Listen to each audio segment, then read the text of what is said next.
ರಾಜ್ಯದಲ್ಲಿ ಮತದಾರರ ಪಟ್ಟಿಯ ವಿಶೇಷ ಪರಿಷ್ಕರಣೆಯಲ್ಲಿ ಜೂನ್ 30ರವರೆಗೆ 4,52,55,983 ಜನರ ಎನ್ಯುಮರೇಷನ್ ಅರ್ಜಿಗಳನ್ನು ಡಿಜಿಟಲೀಕರಣ ಮಾಡಲಾಗಿದೆ ಎಂದು ಚುನಾವಣಾ ಆಯೋಗದ ರಾಜ್ಯ ಮುಖ್ಯಾಧಿಕಾರಿಗಳ ಕಚೇರಿ ತಿಳಿಸಿದೆ. ಆಯೋಗದ ಪ್ರಕಟಣೆಯ ಮಾಹಿತಿಯಂತೆ 78.03% ಎನ್ಯುಮರೇಷನ್ ಅರ್ಜಿಗಳನ್ನು ಡಿಜಿಟಲೀಕರಣಗೊಳಿಸಲಾಗಿದೆ. 6,70,814 ಮತದಾರರು ತಮ್ಮ ವಿವರಗಳನ್ನು ಆನ್ಲೈನ್ ಮೂಲಕ ಸಲ್ಲಿಸಿದ್ದಾರೆ.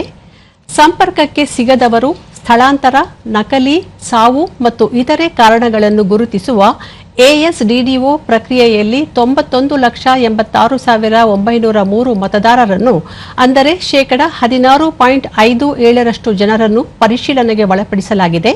12,63,000ಕ್ಕೂ ಹೆಚ್ಚು ಮಂದಿ ಸಂಪರ್ಕಕ್ಕೆ ಸಿಗದವರಾಗಿದ್ದಾರೆ. 56,89,000ಕ್ಕೂ ಹೆಚ್ಚು ಮಂದಿ ಶಾಶ್ವತವಾಗಿ ಸ್ಥಳಾಂತರಗೊಂಡಿದ್ದಾರೆ. 15,47,000ಕ್ಕೂ ಹೆಚ್ಚು ಮತದಾರರಾಗಿದ್ದಾರೆ.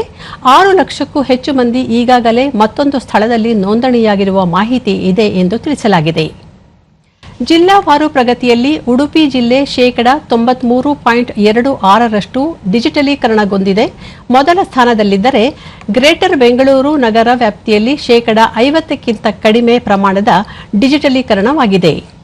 ಆಗಸ್ಟ್ 8ರೊಳಗೆ ಮತದಾರರು ತಮ್ಮ ವಿವರಗಳನ್ನು ಪರಿಶೀಲಿಸಿ ಅಗತ್ಯವಿರುವ ತಿದ್ದುಪಡಿಗಳನ್ನು ಮಾಡಿಸಿಕೊಳ್ಳುವಂತೆ ರಾಜ್ಯ ಮುಖ್ಯ ಚುನಾವಣಾಧಿಕಾರಿಗಳ ಕಚೇರಿ ಮನವಿ ಮಾಡಿದೆ.